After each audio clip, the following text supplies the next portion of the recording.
സംവരണ മണ്ഡലത്തിൽ മത്സരിച്ചതിന്റെ പേരിൽ താൻ നിരന്തരം വേട്ടയാടപ്പെട്ടെന്ന് കൊടിക്കുന്നിൽ സുരേഷ് എം പി.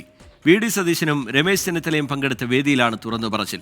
എന്നാൽ തങ്ങളുടെ കാലത്ത് ആരും കൊടിക്കുന്നിൽ സുരേഷിനെ വേട്ടയാടിയിട്ടില്ല എന്നായിരുന്നു വി.ഡി. സതീശന്റെ മറുപടി.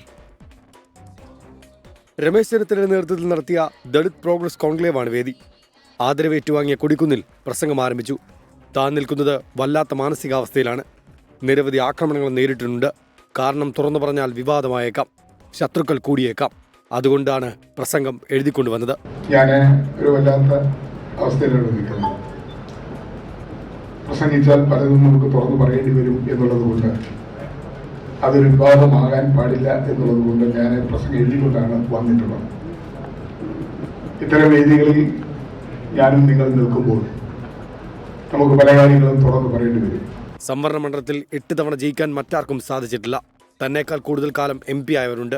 പക്ഷേ തന്നെ മാത്രമാണ് വേട്ടയാടുന്നത്. നമ്മളെക്കാൾ കൂടുതലായ പ്രാവശ്യം MP-മാരായിരുന്നവരുണ്ടെങ്കിലും അവരൊന്നും വിമർശനത്തിന് വിധേയമാകുന്നില്ല.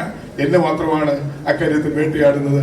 അത് വസ്തുതകൾ മനസ്സിലാക്കാതെയാണ് എന്ന കാര്യം ഈ അവസരത്തിൽ ഇവിടെ പറയുവാൻ ആഗ്രഹിക്കുന്നു. താനാണ് വീണ്ടും മത്സരിക്കാൻ കൊടിക്കുന്നിലിനോട് നിർദ്ദേശിച്ചത്. ഞങ്ങളുടെ കാലത്ത് ആരും കൊടിക്കുന്നിലിനെ വേട്ടയാടിയിട്ടില്ലെന്നും പ്രതിപക്ഷ നേതാവ് V.D. സതീശൻ. നമ്മള് ലീഡർഷിപ്പിൽ വന്നതിന് ശേഷം അദ്ദേഹത്തെ ഒട്ടും വേട്ടയാടിയിട്ടില്ല. അദ്ദേഹത്തെ ചേർത്ത് നിർത്തിയിട്ടുണ്ട്. ഞാൻ എൻ്റെ ഒരു പ്രിയപ്പെട്ട സഹോദരനെ പോലെയാണ് അദ്ദേഹത്തെ കണ്ടിട്ടുള്ളത്. അദ്ദേഹത്തിന് അറിയുകയും ചെയ്യാറ്.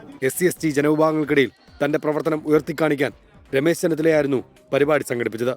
പക്ഷേ വിമർശനങ്ങളോട് ചെന്നിത്തല മൗനം പാലിച്ചു. 24 തിരുവനന്തപുരം.